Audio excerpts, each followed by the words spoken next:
به نام الله که بخشاینده و با رحمت است.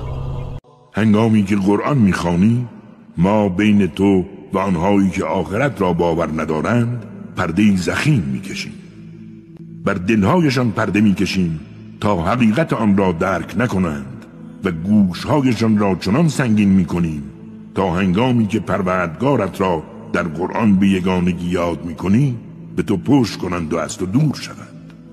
ما خوب میدانیم که آنها به چه نیت آیاتی را که تو میخوانی گوش میدهند و یا در نجوایشان با یکدیگر چه میگویند.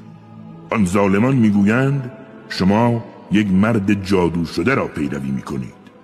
ببین چگونه برای تو ضرب المثل درست میکنند. بدون تردید آنها گمراه شدند و راه به جایی نخواهند داشت.